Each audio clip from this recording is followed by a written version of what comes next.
Hola, hola, saludamos a todas las personas que nos acompañan hoy aquí en Entrevistas y Letras con Silvia Rivera. Yo soy Silvia Rivera y este es un espacio creado por el grupo editorial Letras Negras. Bienvenidas a todas las personas que nos acompañan semana a semana. El día de hoy venimos con un nuevo libro de colecciones, en este caso es colección de monólogos. Este es Fragmentos del Pensamiento, parte uno, publicada por Palabra Herida. El día de hoy nos encontramos con algunas de las personas que hacen parte de esa colección y que nos acompañan hoy aquí para contarnos un poco acerca de sus vidas y de cómo llegaron a participar en Fragmentos del Pensamiento, parte uno. Así que Val, Pablo, Yael, Daniel, bienvenidos. El espacio es todo de ustedes. Gracias. Gracias, Silvia. Gracias. Muchas Bueno, gracias. como lo prometido es deuda, mi audiencia siempre quiere es chismecito. ¿Qué les parece si empezamos hablando un poquito de quiénes son ustedes, de dónde escriben, ¿cierto? Desde dónde están conectados en este momento. No sé si Pablo quiera empezar a contarnos quién es él. Perfecto, yo empiezo. Bueno, soy Pablo Elizondo Vega, soy de Chile, del sur de Chile, en este caso de la Patagonia chilena. Compartimos la Patagonia con Argentina, un trocito pequeño de la Patagonia chilena tenemos nosotros. Y bueno, ahí, ahora no estoy en la Patagonia, pero ahí originalmente empecé a tener contacto con el arte, con las coplas, y fueron los primeros aproximaciones a la literatura en mi caso. Con la parte argentina, las coplas argentinas, los cantos, todo eso me fue influenciando y un poco la naturaleza que existe también en el entorno, que es tan hermoso. Eh, Eso, más que nada la aproximación fue con la poesía en este caso y luego con el periodismo. De muy pequeño empecé a tener interés respecto a las noticias, a las crónicas. Y por ahí fue mezclándose esto hasta que descubrí el nuevo periodismo, que es como esta mezcla de literatura con periodismo. Y actualmente ya me he alejado del periodismo y estoy más en ciencia, entonces hay una mezcla bien extraña en cuanto a lo que escribo. Eh, y en el caso de este cuento, digamos, que participé yo en fragmentos de pensamiento, fue una inspiración de un personaje que es artista de la Patagonia, que vivía en aislamiento y le ocurrieron ciertas situaciones bueno, después podemos comentar. Eso, por mi parte, no sé qué más puedo decir. Pablo, muchísimas gracias. Me encanta cuando alguien dice que empezó en las letras con la poesía, porque la poesía nos ha Sí, arropado a todos desde siempre y nos ha sí. dicho, vengan, soy el Y es lugar algo, perfecto para y, quienes quieren empezar en este mundo. y es algo que ayuda muchísimo después en narrativa. Es algo que muchísimo. ¿Qué tal si Val nos cuenta un poquito acerca de quién es ella? Bueno, mi nombre es Valeria Cornú. Yo escribo desde hace muchísimos años. Igual empecé desde muy niña. Creo que mis inicios fueron mis abuelas. Las abuelas eran mis primeros inicios con la literatura, con los cuentos. Mi madre también nos leía todo el tiempo, todas las noches. Entonces ahí yo, no sé, empecé a crear historias en mi cabeza desde muy pequeña. Soy actriz, bueno, administradora y otras cosas de empresas, pero estudié arte dramático, lo cual me ayuda muchísimo a ponerle voz a mis personajes. Creo que me ha ayudado mucho en la literatura. También la poesía fue mi primer amor y ahora el cuento es mi amor eterno. Me encantan los cuentos, amo escribir cuentos. Tengo una novela por ahí, pero realmente escribir, yo escribo porque tengo muy mala memoria y entonces lo hago como para poder trascender, no morir en el olvido, y es la única forma que tengo como de vivir esa otra vida que podría haber sido y no fue. Y me encanta escribir. Creo que todos podemos escribir, todos tenemos un escritor dentro, esa es mi teoría. Somos contadores de historias por naturaleza y lo único que hacemos los escritores es ponerlas en un papel, ¿no? O en una computadora ahora, pero realmente todos los seres humanos somos contadores de historias. Y pues ya, ese es en realidad mis inicios pues fueron esos, el teatro desde muy pequeña y la poesía.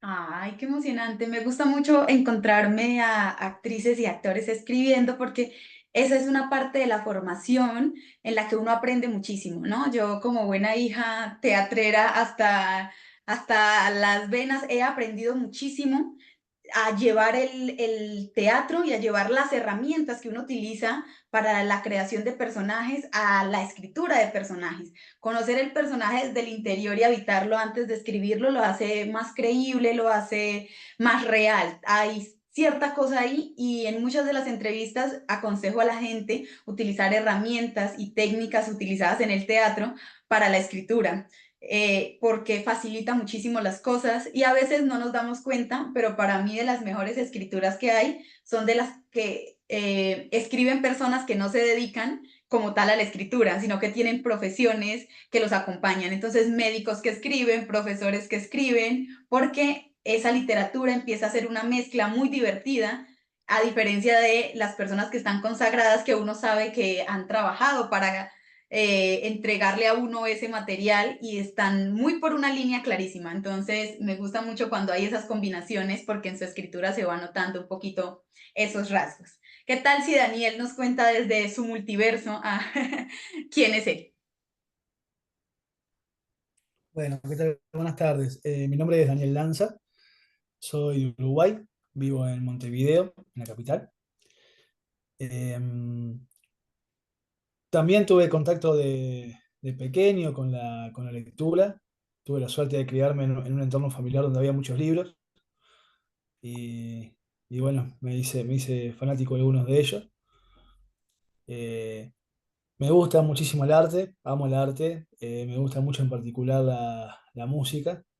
Este, y bueno, hace un tiempo he tratado de venir escribiendo algo y en este caso, en este cuento que presenté, en esta antología en particular, estoy teniendo como una especie de interés en poder tratar de darle voz a aquellas personas de la sociedad que por distintos motivos han sido excluidas. Quizás tenga que ver un poco con mi trabajo, yo trabajo en lo social, yo soy docente, soy educador.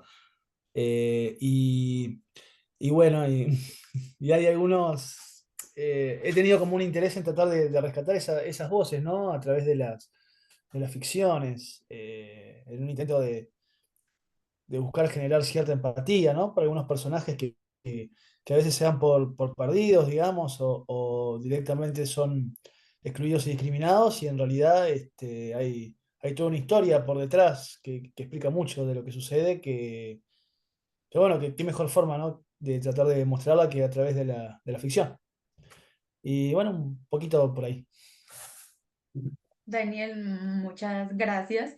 Me gustan ese tipo de compromisos. Yo también soy de las que cree que cuando uno tiene de alguna forma la necesidad o el privilegio de escribir, porque a veces pensar y hacer este ejercicio de la escritura es un privilegio que algunos tienen y otros no. Dependiendo de sus circunstancias, usted puede dedicar el tiempo a la reflexión y después a la escritura de esa reflexión. Entonces, uno carga una suerte de obligación con algunos otros que quisiera uno en ese camino poder llevar. En este caso yo siempre pienso en las mujeres y en la importancia de rescatarnos a nosotras mismas en la literatura y me gusta que hayan por ahí otras personas tratando de rescatar esas voces que han sido apartadas del hecho creativo y de la historia, porque pues no aparecer en lo escrito es perderse poco a poco en la historia y más porque pues la narración oral ha empezado a quedar un poco relegada en estos momentos, entonces, qué bueno. ¿Qué tal si ya él nos cuenta, pues, quién es él y cómo llegó hoy aquí? Hola, yo soy Yael, yo soy de Ciudad de México, tengo 22 años y pues yo también me dedico al teatro, estudio literatura dramática y teatro aquí en la UNAM, soy actor, soy dramaturgo y pues bueno, generalmente mi primer acercamiento a la literatura fue con mi mamá, siempre me leía como cuentos, poesía, ese tipo de cosas que yo no lograba entender, pero que, no sé, por alguna razón me llamaba. Y ya conforme fui creciendo y todo esto, pues creo que mi acercamiento como un poquito más profundo fue, por ejemplo, hacia las novelas. Me gusta mucho la historia, la novela histórica es algo que me encanta mucho.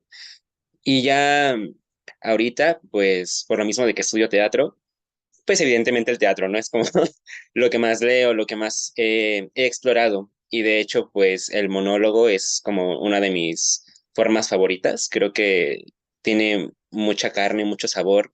Y justo esa parte de no solamente el escritor como fuerza de creación, sino también nosotros como actores, por ejemplo, qué podemos encontrar o qué le podemos dar a un texto para que ese texto, pues al final del día tiene que ser representado, tiene que ser leído en voz alta, ¿no? Y creo que a veces nuestras profesiones nos permiten darle esos matices y ese color a los textos que los hace, pues, vivirse, explorarse, representarse. Y yo creo que es de lo más bonito que podemos ofrecer de repente, incluso dentro de nuestras diferentes profesiones, ¿no? Siempre tenemos algo más allá que aportar a la literatura y creo que es lo bonito. Yael, muchas gracias. Me encanta porque ya se empieza a empalmar un poco acá la conversación acerca de cómo escribir algo, por qué escribir algo, y por ejemplo el monólogo es algo muy específico. Para mí, monologar ha sido como, al menos monologar, no para la actuación, sino para la lectura, es muy distinto a crear monólogo a la hora de llevarlo al hecho escénico, porque cuando uno hace ese tipo de dramaturgias, pues requiere que usted esté pensando escénicamente más que literariamente. Entonces uno piensa, bueno, esto va a tener movimiento, ¿qué va a pasar en el escenario? Voy a estar quieto, voy a tener que desplazarme, voy a tener objetos, ¿cómo me relaciono yo con esto? Pero a la hora de monologar para un texto escrito que no solamente va a ser representado, que puede serlo, tenemos que pensar en cómo hacer que ese flujo de pensamiento le llegue al lector, que el lector sienta que está dentro de la cabeza, que está habitando el pensamiento de alguien y que ese alguien le está transmitiendo una idea que lo va a transformar, porque no hay nada más agradable que enfrentarse a un texto que aunque sea corto, usted es uno antes de leerlo y se transforma en alguien diferente cuando lo lee. Esa es la magia para mí del relato corto, del monólogo, del cuento corto, ¿no? Que en un fragmento muy pequeño uno puede quedar conmovido y puede quedar atravesado por muchas emociones, pero también creo que ese es un arma de doble filo a la hora de escribir cuento corto, que uno siempre ve las historias como en tamaño grande. Cuando uno se enfrenta a la escritura de un cuento, hay tanto que decir y tratar de meterlo ahí es muy difícil. Y ahora imagínense tratar de la psique de un personaje, agarrar un fragmento que sea lo suficientemente conciso como para que mueva a nuestro lector, pero que al mismo tiempo le permita imaginar el resto de esa psique, que puede ser infinita en este caso, sin que eso haga que ese fragmento sea irrelevante. Entonces, mi pregunta es, ¿cuáles son esas herramientas que ustedes utilizan a la hora de escribir monólogos en este caso para poder que ese flujo de pensamiento le haga sentir al lector que está precisamente habitando otra conciencia? ¿Cuáles son esos truquitos o cómo hicieron, al menos en este caso, en fragmentos del pensamiento, para tratar de lograr esa sensación de, bueno, mi lector va a saber que está atravesando la mente de alguien? No sé quién quiere empezar a comentar un poquito acerca de esta pregunta o lo hago a dedocracia como suelo hacer aquí en este espacio. Bueno, Val. Yo, este, bueno, creo que para hacer un monólogo lo que tienes que hacer es meterte, como bien dijiste hace rato, en el personaje. Por cierto, soy de México, creo que no dije que era de México. Somos no solo colegas de profesión, sino también somos, ¿cómo se dice? Paisanos. Somos paisanos. Exactamente. Bueno, yo creo que meterte en el personaje. En mi caso, yo hice un monólogo que se llama Ana Mía y es acerca de un personaje que es una tía, hermana de mi madre, que nació con parálisis cerebral. Entonces yo conviví con ella muchísimos años de mi vida, hasta hace unos años, y cuando yo era pequeña no entendía que ella estaba enferma, pero conforme fui creciendo me di cuenta de que estaba enferma, que no, porque ella jugaba con nosotros y era como una niña. Entonces era sordomuda además.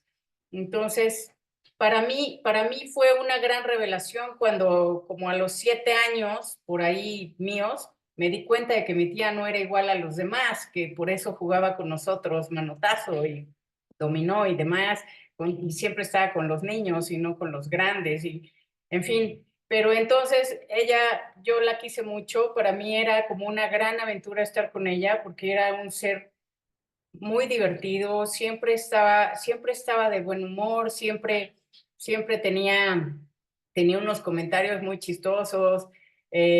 A pesar de ser sordomuda, sabía leer, escribir y además escribía acerca de una historia de una amiga de ella que es un personaje muy importante en México, que se llama Gaby Brimer, que es una persona con parálisis cerebral que trabajó muchísimo tiempo para que le dieran derechos, por los derechos de los enfermos.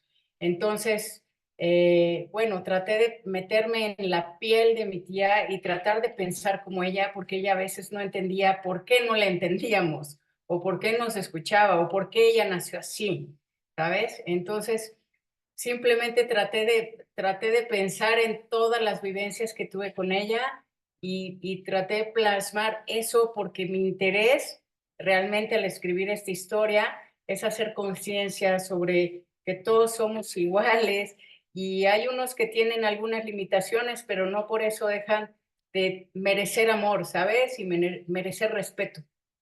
Y eso es, lo escribí desde ese punto de vista, nada más para hacer conciencia de que todos somos seres humanos, aunque no todos somos perfectos como creemos que la perfección es, ¿no? Sino ella en su discapacidad era perfecta igual. Ay, qué hermoso.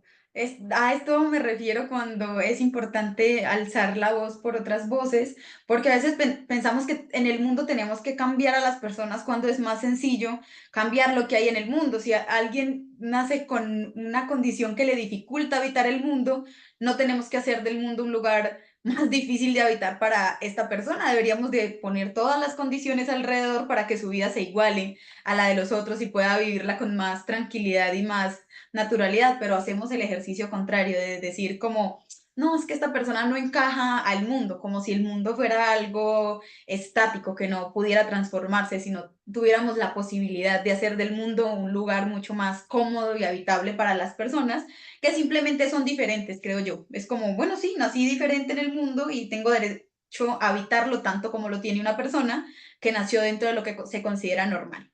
Y dijiste una herramienta maravillosa que es escribir sobre personas que conocemos, las experiencias que nosotros tenemos con esas personas y la relación que entablamos con ella en el mundo nos permite hacer de esos personajes mucho más verídicos y mucho más creíbles. Por eso, para mí, creo que en la escritura una herramienta fundamental es eso, es hablar de las cosas que conocemos, al menos como primer paso. No estoy descartando el hecho de que imaginemos y creemos también a partir simplemente de nuestro pensamiento, pero facilita muchísimo las cosas cuando nos volcamos hacia personas y experiencias que ya hemos tenido, porque permite que sea la experiencia mucho más colectiva. Otros viven las mismas cosas que yo y pueden sentirse identificados a través de la escritura.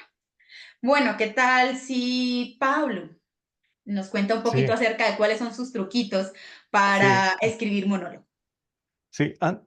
Mencionaste, mientras hablabas, mencionaste algo que me resonó mucho, que era lo que dice Cortázar, que es el trampolín psíquico. Cuando hablaste de los cuentos, me vino esa imagen inmediatamente, que el cuento deja de ser un poco la anécdota, ¿cierto? Y tiene esa profundidad bueno, todos los cuentos, me tocó también leer los cuentos de mis compañeros de antología y todos consiguen eso, ¿cierto?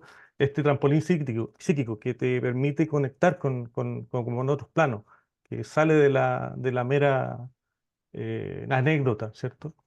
Y me recordó eso cuando hablabas tú. Uno de los recursos que yo utilizo, que me gusta mucho utilizar, y porque tampoco tengo muchos recursos, es uno de los que uso porque me gusta y porque es poco que tengo, digamos, es el monólogo interior. Me gusta mucho y lo utilicé en mi cuento, en la partida, porque esa técnica o esa forma de escribir me permite mucho desarrollar la parte poética, mi narrativa poética. Me cuesta más trabajo de repente lo que pueden hacer los actores, que es como personificar, ¿cierto? Por eso que me cuesta mucho las novelas también, creo yo. Y me gustan más los cuentos en ese sentido. Se me es más fácil, me cuesta muchísimo más la novela. Eh, en el caso de la partida, bueno, trata también de un personaje real que lo ficcioné.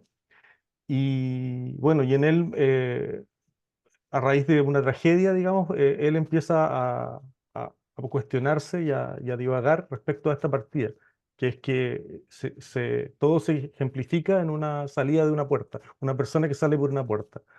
Y en esa salida empiezan a ocurrir cosas en su mente y en su corazón, digamos, y empieza a expresar todo esto que se le viene en la mente con las palabras. En este caso, el monólogo interior, bueno, me gusta mucho lo que leí harto Dostoyevski en su momento, entonces como traté de tomar todo eso, que es un maestro, y bueno, Virginia Woolf también lo hace, son gente súper extraordinaria en eso, entonces con un poquito porcentaje que uno tenga de eso, ya como que logra articular un poco este monólogo interior.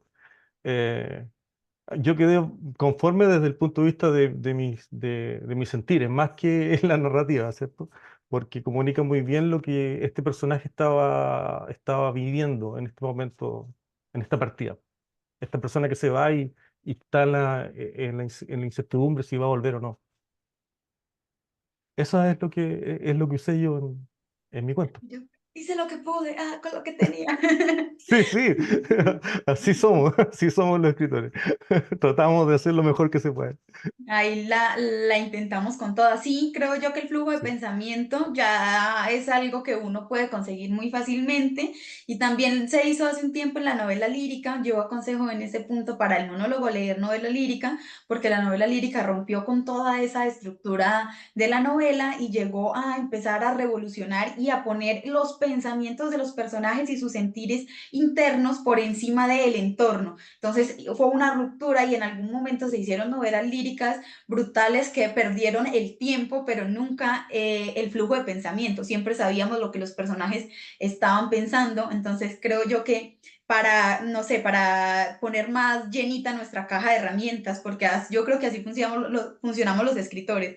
Leemos algo y decimos, ay, qué chévere lo que hizo acá, y uno poco a poco va aprendiendo a hacer lo que otros han hecho y lo va perfeccionando. Entonces, en este caso, yo recomiendo la lectura de novela lírica, puede ayudar mucho, o de otros monólogos, porque en este caso, pues no solamente existe la herramienta de apelar a, bueno, en el monólogo solo hay una persona, sino que el monólogo permite que haya un alguien imaginario con quien conversar y apelar, por ejemplo, al diálogo para salvarse la vida un poco ahí si uno es bueno haciendo diálogos. Entonces, flujo de pensamiento también creo que es una muy buena herramienta para el monólogo, es la más intuitiva también, a la que llegamos de manera natural. Decimos como, bueno, un monólogo. Ah, bueno, ya, yo tengo monólogos todo el tiempo en mi cabeza conmigo mismo.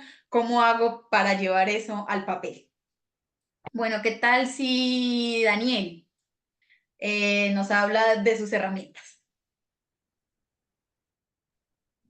Bueno, yo escuchando ahora a Valeria y a Pablo, concuerdo mucho con lo que estaban diciendo. Yo pienso lo siguiente, y es muy, muy personal lo que voy a decir quizás. A mí me pasa que cuando escribo algo, sea en forma de cuento, en forma de monólogo, la primera pregunta que me hago es, ¿por qué tiene que contarse esa historia? ¿No? ¿Por qué valdría la pena que alguien la lea o alguien la escuche? Eh, y después que creo entenderle una razón de ser, lo segundo que trato de hacer es seleccionar qué es lo que me parece que hay que contar, que no es todo, ¿no? Y bueno, ¿no? Y eso que decían recién, es imposible escribir sobre algo o que no sea una vivencia, o que no sea una experiencia, o algo que en algún momento se haya visto, vivenciado. Pero también es como bien importante en esto de tratar de hacer arte, ¿no? El salir de lo autobiográfico. Sin poder evitar la biografía, ¿no? Que está siempre presente ahí en todo lo que hacemos, salir de lo autobiográfico en nuestras creaciones, digamos. Eso es un poco lo que yo me he propuesto en los últimos tiempos, porque he desarrollado la teoría de que uno de los motivos por los cuales me cuesta mucho a veces en un cuento simplificar la palabra al punto de que sea un cuento, tiene que ver con esa cuestión autobiográfica, ¿no? Que uno tiene esa necesidad que es personal, que no es de los demás, de contar mucho y de explicar y de tratar de darse a entender. Y un poco con este monólogo que yo escribí para esta antología, el monólogo habla de un personaje que tiene un problema de adicciones y que él trata de justificarse permanentemente explicando que él no es un adicto, que es cualquier otra cosa menos un adicto. Y, y también está relacionado, por supuesto, a algo que vi, algo que vivencié, ¿no? Y el objetivo era que los otros puedan empatizar con que el otro no siempre se equivoca porque es evidente que está errado. Está esa cuestión discriminatoria en cómo la sociedad ve a la otra edad, ¿no? Está mal lo que estás haciendo y es evidente y todos lo sabemos menos vos. Bueno, pero hay también una cuestión personal en cada ser humano que hace que viva como vive y tome las decisiones que toma y no están necesariamente relacionadas a que sea tonto o a que no se dé cuenta de las cosas, ¿verdad? Entonces, ¿cómo poder transmitir una experiencia personal para que otros puedan quizás empatizarlo? Y me costó mucho seleccionar porque tuve que dejar pasar tiempo. Yo pienso que yo me imagino el ser humano como una especie de rompecabezas que está permanentemente armándose y desarmándose, ¿no? La vida como una especie de rompecabezas que todo el tiempo se arma y se desarma. Y en el momento de la descomposición yo creo que surge la materia prima para hacer arte y para expresarse y los sentimientos están más a flor de piel.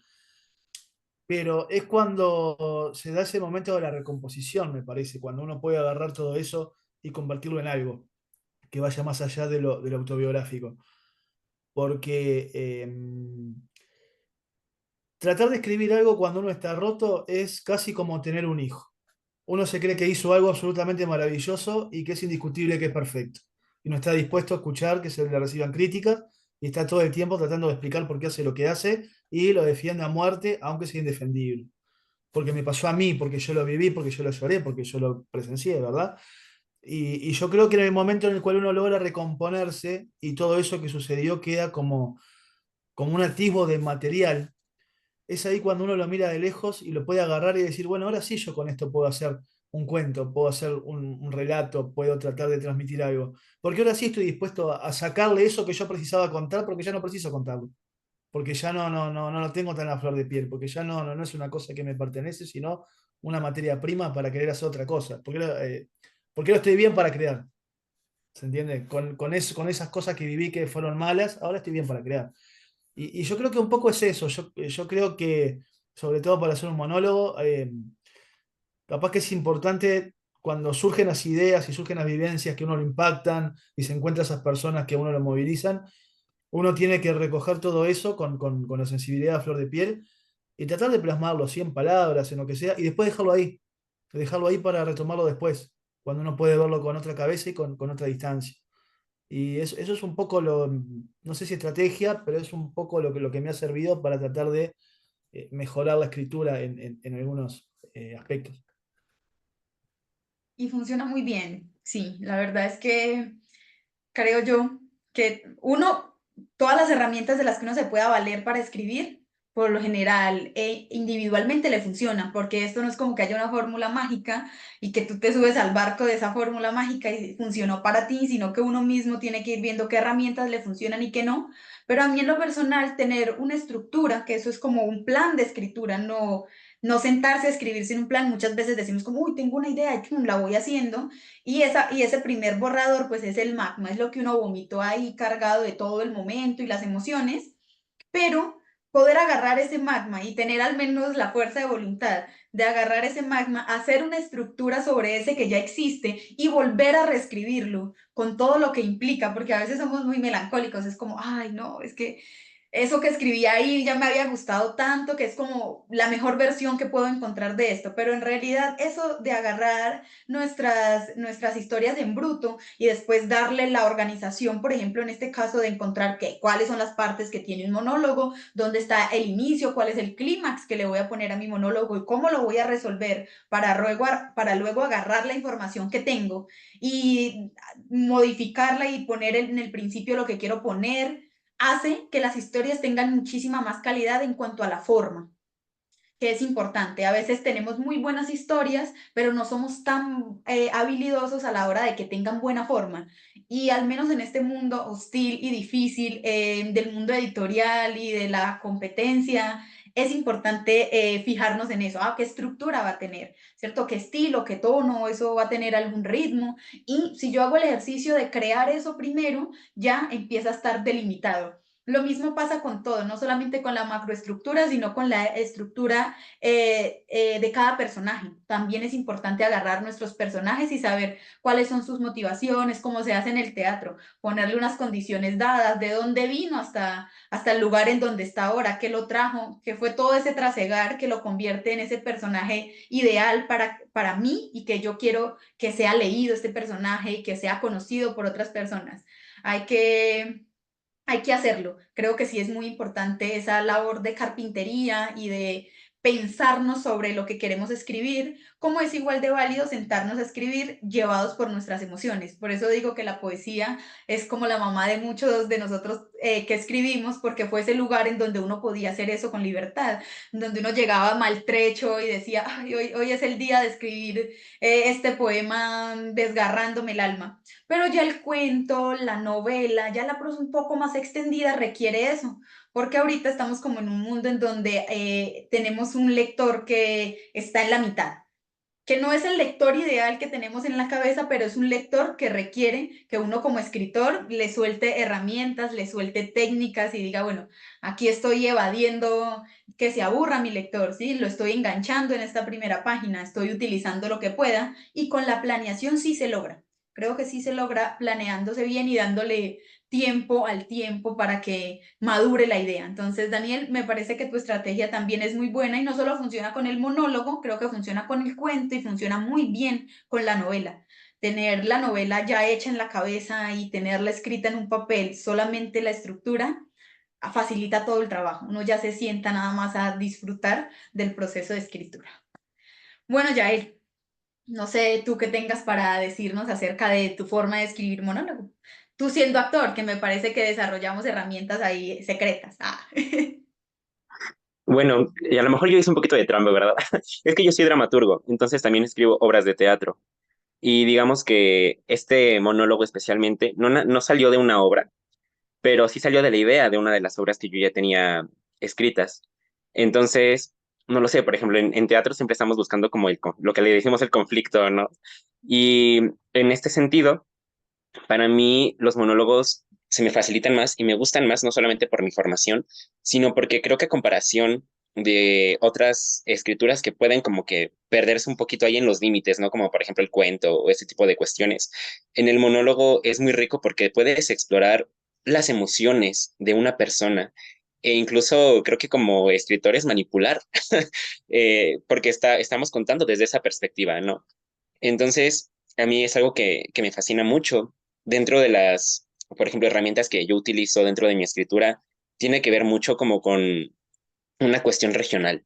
A mí me gusta mucho esta escritura que te sabe al lugar de donde viene, ¿no? Que tú desde que, o sea, no sé, tú lees un cuento y dices, claro, este cuento, yo estoy seguro que el escritor seguramente es mexicano, estoy seguro que este escritor es chileno, ¿no? Porque está en la forma, porque está en la raíz de ese texto. Y creo que eso es algo muy rico y es algo que a mí me ha gustado explorar mucho. Y también en la cuestión del monólogo y también pensando en el teatro, me gusta también pensar en qué está haciendo el otro personaje, ¿no? Porque, claro, generalmente pensamos como en el monólogo justo en algo interior o incluso algo más apegado a un soliloquio, pero no sé, pensar en un monólogo que está siendo hecho mientras la otra persona, aunque no está diciendo nada, está ahí parada, o sea, puedes estar en una mesa platicando, pero al final del día el interlocutor está ahí sentado o parado o no sé, creo que también es muy rico explorar esas partes. En mi caso, mi monólogo se titula La Madre y yo quise explorar un poquito, yo no soy mamá, ¿verdad? Pero creo que algo que yo concuerdo mucho es escribir desde lo que conocemos o desde lo que vemos, ¿no? No podemos, yo sí creo que no podemos hablar de algo que no conocemos o no tan prontamente. Eh, Tristemente o lastimosamente, pues em, vivimos situaciones en donde la maternidad es muy romantizada, en donde la maternidad es como este ideal sobre que la mamá se tiene que sacrificar y tiene que dar todo por sus hijos, ¿no? Y dejamos de lado todo lo que, pues, al final del día se tiene que vivir y cómo se abandonan sueños, se abandonan esperanzas, se abandona toda esta, pues, esta humanidad y estos deseos, eh, porque, pues, el mundo es crudo, es cruel y esta forma de perspectivas y de espejos, creo que es algo que se tiene que hablar y es algo de lo que se tiene que ver. Entonces, pues no lo sé, yo intenté explorar mucho con una cuestión, pues vamos a decirlo como de crudeza, de, de intentar dar otras perspectivas, ¿no? Porque siempre nos ponemos, o sea, yo en mi caso como hijo, siempre nos ponemos como en la cuestión del hijo que sufre, del hijo al que se tiene que dar todo, ¿no? Y se nos olvida que nuestra mamá también es una persona que está aprendiendo a ser también mamá, ¿no? Que no venimos con un instructivo, que no venimos con muchas formas que de repente a la sociedad sí les exige a ellas, ¿no? Y pues a lo mejor muchas mamás dicen como yo quiero mucho a mis hijos, pero pues yo creo que por una idea romantizada, ¿no? ¿Cuántas mamás a lo mejor no quisieran decir, ¿sabes qué? O sea, yo ya no quiero esto, yo ya quiero dedicarme a otra cosa, o yo ya quiero hacer lo otro, pero no se puede. Entonces, yo intenté explorar como mucho dentro de esto y pues nada, estructuralmente, eh, a mí me funciona, por ejemplo, escupir, vomitar todo lo que tengo, así, dejarlo ir, dejarlo ir, dejarlo ir. Eh, mi profesor de dramaturgia de la facultad dice que la escritura es como un músculo, ¿no? Que tienes que estar escribiendo todo el tiempo, aunque no vaya a ser como la obra o lo que quieras, pues de ahí puedes ir como sacando lo que necesitas, ¿no? Y yo digo que también se tiene que justo que dejar marinar el texto, volverlo a leer y decir, ok, ¿no? O sea, yo apenas la semana pasada todavía volví a releer el texto que mandé para esta colección y dije, uy, yo ya queriendo corregir varias cosas, dije, no, no, no. Em, pero al final del día creo que también es eso, es aprender a soltar los procesos, ¿no? Igual tuve otra profesora que nos decía, si tú vas a escribir todo el tiempo quieres estar corrigiendo, jamás vas a publicar nada, ¿no? O sea, siempre encontramos nuevas cosas, siempre encontramos una palabra que ya queremos cambiar, siempre encontramos una idea que queremos reemplazar. Y creo que como escritores también tenemos que aprender eso, aprender a soltar y aprender a ser críticos con nuestros propios textos, ¿no? Así como criticamos a veces los de otras personas, criticar lo propio, ¿no? Y entender que pues, no vamos a encontrar nada nunca perfecto. Y creo que también en eso está lo bonito y el sabor de una escritura, en la imperfección que a veces podemos encontrar dentro de las palabras, dentro de la estructura, dentro de las ideas que a lo mejor nos podemos llegar a contradecir en algún momento. Y creo que es parte de esa humanidad que hay dentro de lo que escribimos.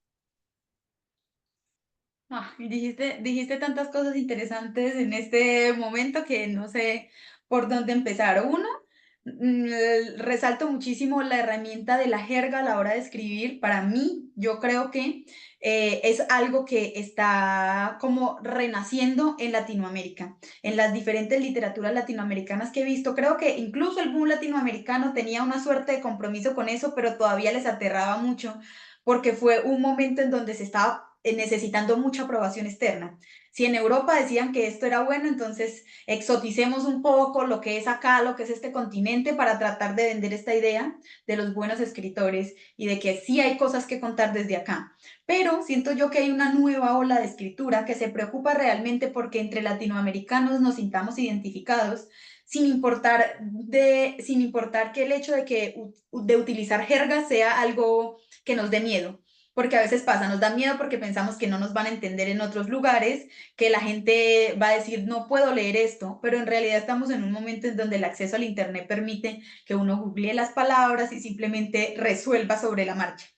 Uno de los textos que más me gusta leer a mí son de los escritores que se comprometen con el lenguaje de sus regiones. Entre más particular sea el lenguaje, me parecen más interesantes las historias, porque narran eso, lo pequeñito. Creo que ya pasamos una etapa donde narrábamos lo grande, todo iba hacia lo universal, todo queríamos abarcar a toda la humanidad en un solo magma que dijéramos, podemos definirnos como esta cosa, pero en realidad es muy difícil en un mundo tan pluriétnico y nosotros como latinoamericanos vivimos en regiones en donde hay una mezcla de todo y es difícil tratar de definir esa cosa. Pero a través de esta utilización de cada una de las jergas, disfruta uno mucho la lectura, lo pone en un lugar, en un ambiente, con personas particulares que sus vidas sencillas tienen muchísimo sentido. Entonces, a mí sí me gusta mucho esa herramienta para lograr, sobre todo, caracterizar o hacer la atmósfera. Usted no tiene que poner a su personaje a decir a estar en ningún lugar. Con la forma en la que habla, el mismo personaje se da un lugar, se da unas características, incluso se puede dar una etnia. Entonces, me parece una herramienta maravillosa a la hora de escribir y siempre insto a los escritores a decir, no tengan miedo de utilizar coloquialismos, cómo hablan en su región, cómo hablan en su país, porque ahora se trata de una literatura que sea hecha para nosotros. Sí, entre nosotros. Por eso hago este espacio, por eso converso con ustedes y me gusta leerlos y me gusta saber qué es lo que está pasando en México, en Chile, en Uruguay, me gusta saber qué está pasando alrededor de Colombia y es muy lindo. Y tocaste además otro tema hermoso sobre la maternidad y como la importancia que hay. Daniel, te quedaste sin cámara. En exponer precisamente estos lugares en donde hay mucha vulnerabilidad y otra cantidad de cosas y explorarlo también desde, no sé, desde cómo lo veo yo. Sí, es muy difícil uno que no es mamá poder narrar la experiencia de la maternidad, pero incluso las mamás a veces no tienen el tiempo suficiente para contar sus propias experiencias y tal vez verlas escritas en otros espacios les permita darse cuenta del círculo en el que están. Porque a mí me tomó prácticamente 20 años de mi vida ser consciente de que mi mamá era una persona. Porque mi mamá siempre había sido mi mamá. Ella no tenía otra labor en la vida más que ser mi mamá. Y cuando yo me convertía al fin en una persona, me di cuenta, ay, mi mamá también es una persona. Y cuando yo no esté en su vida, ella va a seguir siendo una mujer, una esposa, una amiga, una empresaria, ¿sí? Va a seguir habitando esos lugares que le pertenecen y que yo nunca conocí porque ella era mi mamá. Y era todo lo que podía ver yo en ella. Entonces, qué chévere que exploremos precisamente esos espacios grises que hay. Bueno, ¿qué tal si pasamos a la parte que me parece más interesante a mí de estas entrevistas, que es vamos a promocionarnos? Me gustaría que dijeran el título de su monólogo y que trataran de definirlo, no sé, en una frase o en una palabra, para que el público tenga ganas de leer Fragmentos del Pensamiento, parte 1. ¿Qué tal si Val empieza tratando de definirnos su obra? ¡Wow! Val, no, yo no. Vas. Frase, pues no sé, mi monólogo se llama Ana Mía, como ya les dije. Ana era un gran personaje en la vida. Nadie la entendía. Sin embargo, ella siempre fue parte de este mundo y merece la pena conocer un poco de su vida. No sé si le hice justicia, espero que sí, pero en mi conciencia queda que creo que sí se le hice. Yo la admiraba desde pequeña, le pedí que fuera mi madrina de primera comunión.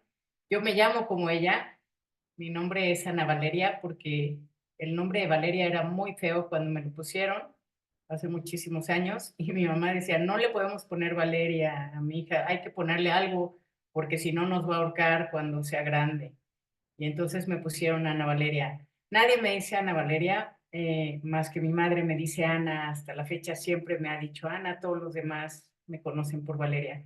Pero creo que Ana es una persona digna de conocerse y es un mundo al que los invito a todos a conocer. El mundo de la parálisis cerebral existe, está aquí y es importante hacer sonar sus voces, a pesar de que mi tía Ana era sordomuda. Esta fue la manera mía de hacer oír su voz. Ay, Ana Valeria, muchísimas gracias. Gracias. Pablo, ¿qué tal si nos defines tu Sí, obra? sí, yo hablé un poquito antes de mi cuento, que se llama La partida, ¿cierto? Bueno, en él uno siempre trata, bueno, al menos yo trato en los cuentos como explorar preguntas o sensaciones que uno, de incomodidad, qué sé yo, preguntas que te inquietan un poco. Y en el caso de la partida, por ejemplo, no solo trata de la partida que uno puede decir, alguien que se muere, ¿cierto? En este caso traté de pensar lo más allá y tratar de recorrer todas las cosas que nos pasan cuando algo se va de nuestras vidas. Y bueno, el cuento explora todo eso y sobre todo se detiene en la exploración de que tú no puedes cerrar esa puerta, o sea, no puedes terminar la partida unilateralmente. Es decir, si alguien se va, no, tú no eres, o sea, la persona que se va no es la dueña de esa partida, sino que también tú. Siempre se le atribuye al que se va, ¿cierto? Y un poco es el juego del cuento o de este monólogo. Y esa es la exploración. Entonces, finalmente para hacerlo sintetizar el argumento, es un artista que está en aislamiento, porque está en una zona muy aislada, y eh, de pronto está tan ensimismado en su arte que no alcanza a escuchar lo que le dice la pareja, o la persona, o el amigo, o la madre, no sé. Ahí queda libre interpretación de cada uno, ¿cierto? Y luego esta persona no vuelve. Y él se empieza a preguntar qué es lo que ocurre con esta partida. Y empieza a conectar como con qué pasa si no la veo más, qué pasa si no lo veo más, ¿cierto? Y todo esto estructura el cuento. No voy a decir el final por razones obvias, pero todo esto estructura el cuento y esa es la exploración, básicamente. Creo que esa es la síntesis. Pablo, muchísimas gracias. Esto yo le pondría crónica de una gosteada anunciada. Nada. Sí. Daniel, ¿qué tal si nos defines un poco tu obra? Bueno, en este caso, mi monólogo se llama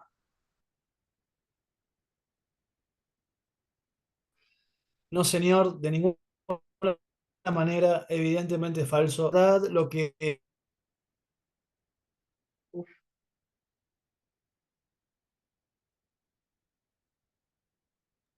Daniel, no te se trata de escuchamos. una persona que para la humanidad que lo ve tiene claramente un... perdón, estoy con un problemita de internet, de conexión. No sé si me escuchan ahora. Te estamos escuchando nada más. Ujú. Perdón, sí, se me fue la cámara. Eh, bueno, mi monólogo trata de una persona que tiene problemas con las adicciones y para toda la humanidad que lo observa las tiene, pero él sostiene que no.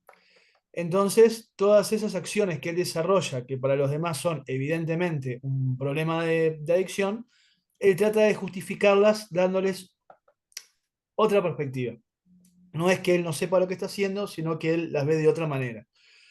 Y de algún modo, a medida que se va desarrollando el relato, el monólogo, quedan como esas dos posiciones encontradas, donde pareciera ineludible ver el hecho de que la persona es una adicta, pero por el otro lado, él sigue manteniendo la otra versión de que sus problemas pasan por otro lado.